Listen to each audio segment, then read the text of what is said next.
Mais, je voulais juste dire oui, que pardon. pour les trois premiers, le premier, le deuxième, le troisième, c'est égal, c'est la même chose. Vous avez le premier, le deuxième, le troisième.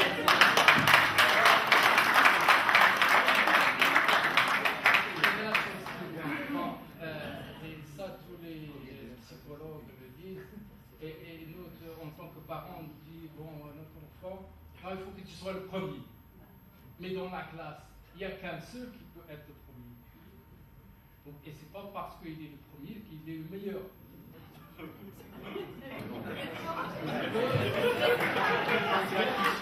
Peut-être parce que le deuxième, il est malade. Non, mais sincèrement, les trois qui sont primés méritent d'être pris. Maintenant, bon, il faut toujours qu'il y ait 1, 2, 3. C'est la règle. Voilà. Mais sur un podium, effectivement, il y a 3 entreprises. Et sur ce podium, donc maintenant, la première à monter sur le podium, c'est donc les fromageries des Doukala, avec M. Kamar Sédani.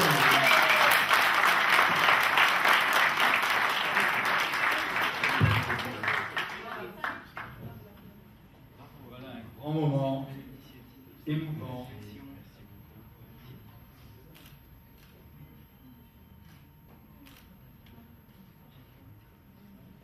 Et bien sûr, nous attendons que... Petit mot ou... Ah oui, ah oui, oui. Parce qu'en fait, quand il s'agit de formation, il y a beaucoup de choses à dire. On ne peut On pas... peut pas hésiter. Mais bon, je vous remercie déjà pour cette initiative, cette belle initiative, qui nous récompense, mais en même temps, il nous met la pression. La pression pour faire mieux chaque jour, pour faire mieux dans les années à venir. Merci à tout ce monde qui est venu, tout ce monde nourri de formation. Ça sent la formation. On ne peut être que enchanté et ravi d'être dans un monde de formation. Personnellement, moi, la formation, au-delà des aspects performance, développement qu'on veut, c'est un acte social. Ça nous rapproche de nos équipes, ça crée des symbioses. Quand on fait des formations internes, on se rapproche de nos équipes opérationnelles et ça nous révèle beaucoup de réalités.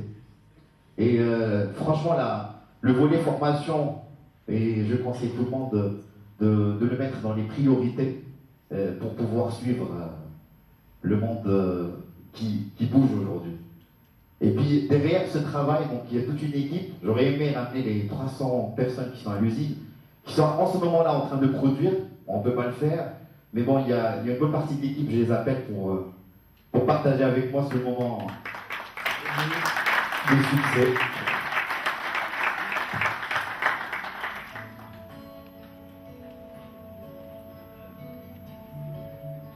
Depuis sa création en 1998, Fromagerie des Doukala, filiale du groupe Central Danone, s'est engagée à œuvrer pour la satisfaction de ses clients et consommateurs en assurant une qualité toujours supérieure de ses produits, en innovant et en étant dans un processus d'amélioration continue.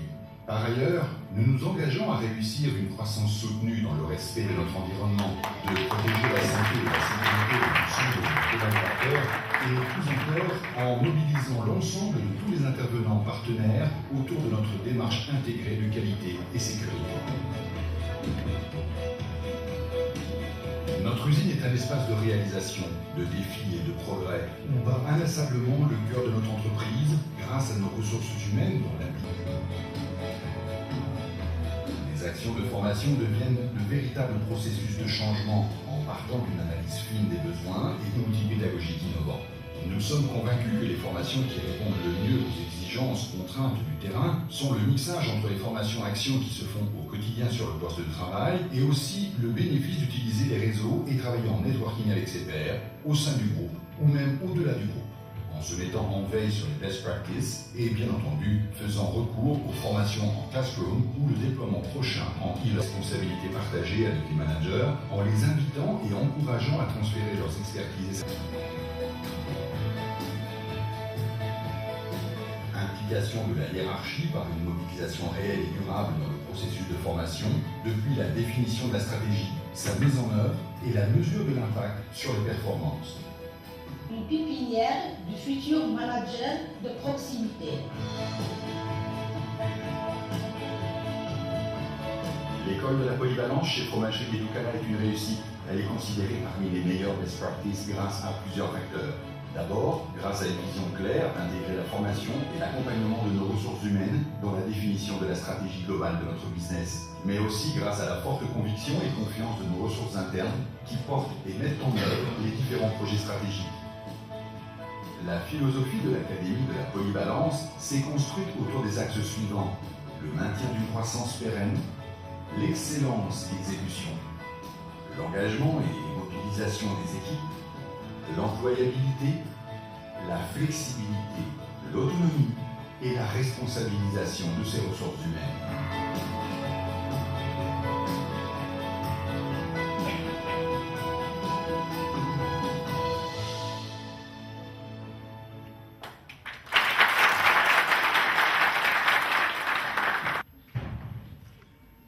Nous souhaitons également favoriser la diversité et donner leur chance à tous, sans discrimination. Nous encourageons nos managers à donner à leurs équipes des retours clairs et constructifs sur leurs performances. Et nous voulons proposer à tous une rémunération juste, équitable et transparente. Cela permet de faire progresser l'entreprise et de construire l'avenir ensemble.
Très impressionné par la qualité des exemples, des démarches et des outils.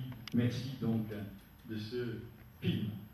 Et nous appelons maintenant le premier prix, les concerts de Meknès, Monsieur Margotier Delico.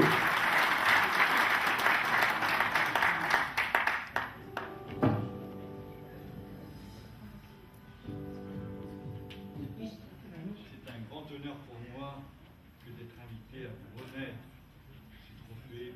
le Président.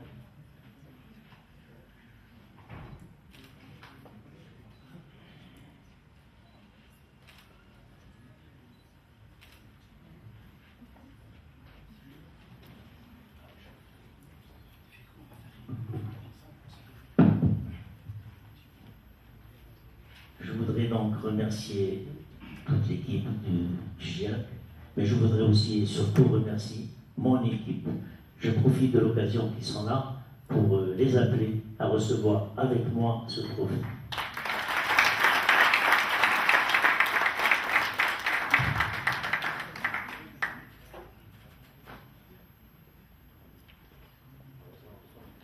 Ça va prendre une photo.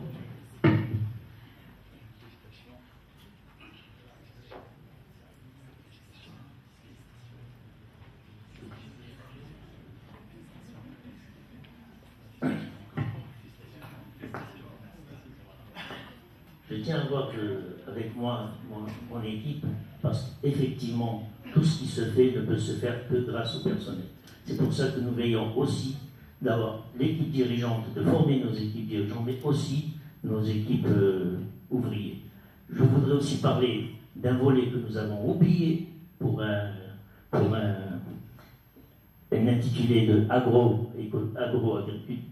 agro-agricole, c'est les paysans, le monde agricole.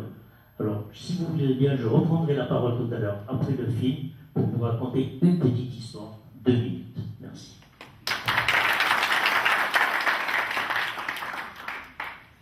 La société Aïcha s'est attachée à répondre à la satisfaction de sa clientèle. Dans ce but, l'innovation, contrôle qualité et la formation ont toujours fait partie de l'ADN de la société, ce qui progressivement nous a amené à créer un département agricole pour la maîtrise de nos approvisionnements. Aujourd'hui, le volet agricole représente un secteur tout aussi important que le secteur industriel. En maîtrisant nos approvisionnements, nous maîtrisons la qualité, la régularité et la quantité nécessaires au développement de la société. À l'international, premier exportateur du pays, nous maîtrisons également la filière oléicole, de la production du blanc jusqu'à traitement des sous-produits. Pour cela, nous nous appuyons de production performante sur un contrôle de qualité strict ainsi que sur un département marketing créatif et percutant. En s'appuyant sur la formation continue, tous ces services contribuent à la notoriété de la marque Aïcha. La formation joue un rôle important dans le développement de notre entreprise. En réalité, elle a toujours existé à tous les points de machine. Et depuis 20 ans, elle se fait systématiquement et avec méthode. Il est impossible aujourd'hui de mettre en place un nouvel équipement ou un nouveau service sans assurer la formation des personnes en charge. Et ceci est valable à tous les niveaux, que ce soit au niveau agricole, industriel, commercial, marketing, qualité, etc. En fait, la formation est un pilier dans la stratégie de l'entreprise. Elle permet aussi la formation en continu du personnel, qui en est le moteur. C'est une évidence, mais il faut le répéter sans cesse. Chez Aïcha, la formation est rattachée au service qualité, qui annuellement définit les objectifs et les moyens en collaboration avec l'ensemble des services concernés.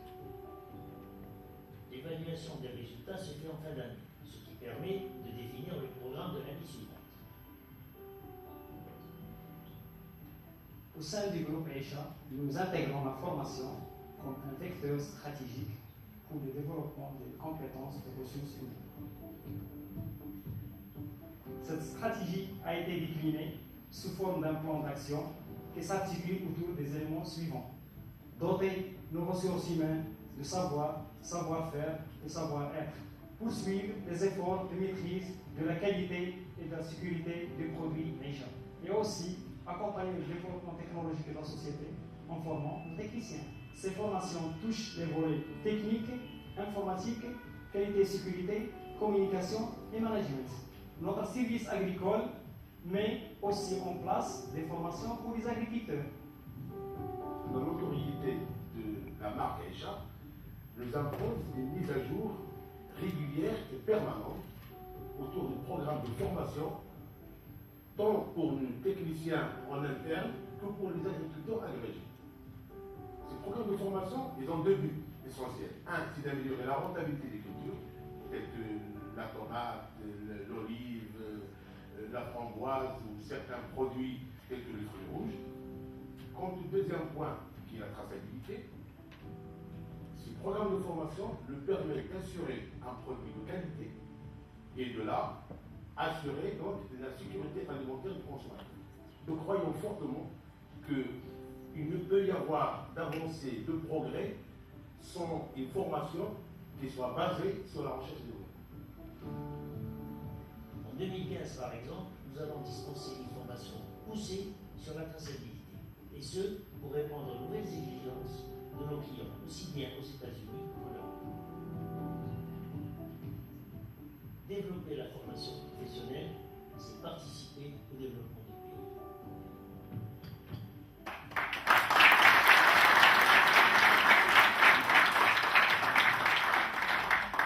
Merci pour ce cocu, en même temps une histoire. Ils n'ont pas été oubliés, ils n'ont pas eu la place qu'ils méritent. N'empêche. Non, mais ça fait rien. Le problème, c'est que tout à l'heure, je disais que la formation fait partie de l'ADN de la société. Et enfin, en terminant, je disais que c'est participer aussi au développement du pays. Et ça, c'est vrai. Chez nous, je vais vous raconter l'histoire des fraises au Maroc. Jusqu'en 1980-79, je m'approvisionnais en fraises dans la région d'Agadir. Puis Agadir, à cause des chaleurs qu'il faisait, etc., les agriculteurs ont abandonné la fraise. Et je me suis retrouvé sans fraise du jour au lendemain, sans confiture de fraises pour le Maroc. Il a fallu aller chercher. J'ai donc été chercher, avec mes équipes, nous avons été à Huelva pour importer de la fraise pour faire des confitures. Voilà où nous en étions. Mais arrivé à Huelva, devant l'agriculteur qui me disait, sur lesquels on discutait les prix, etc., je me suis rendu compte que la terre de Huelva, c'était et la température et le climat, c'était exactement la température et le climat de l'Arrache, et le terroir de l'Arrache. Donc je n'ai pas acheté de fraises en Espagne. Je suis rentré et j'ai voulu cultiver ma fraise à Huelva, à l'Arrache, qui n'avait jamais connu de fraises du tout. Et donc il a fallu faire la formation des agriculteurs. Et nous avons planté 7 hectares de fraises dans le périmètre du Drader, dans le but, au départ, simplement de nous approvisionner en fraises pour pouvoir avoir des fruits pour nos confitures. Mais en fait, nous avons, pendant toute une année, pendant tout l'itinéraire technique de la fraise, nous avons reçu les agriculteurs, ça a duré exactement 9 mois. Mais après, nous avons eu de très bons résultats, et aujourd'hui, le périmètre du Drader est sur 4000 hectares, 3-4000 hectares, le 4e exportateur mondial de fraises. Voilà comment la formation participe au développement du pays. Merci. Merci beaucoup, M. Dubico. C'est vraiment un exemple à suivre dans les différentes régions du Maroc. Je crois que c'est une illustration de ce qui a été dit par les intervenants. La direction générale a un rôle fondamental à jouer pour réussir la politique de formation. Pas de formation réussie sans que la direction générale s'implique, sans que ça s'inscrive vraiment dans la stratégie de l'organisation. Maintenant, monsieur le directeur, c'est l'heure de la grande photo avec l'ensemble des entreprises lauréates. Voilà, la grande photo. Alors, toutes les entreprises qui ont eu un trophée, qui ont eu un certificat, le CEVACHU, qui peuvent bien venir pour une photo avec les présidents, les fondateurs, les passe-présidents et les membres du jury qui les ont attribués ces distinctions, de façon à ce que nous puissions applaudir l'ensemble de ceux qui ont bien mérité ce prix à l'honneur.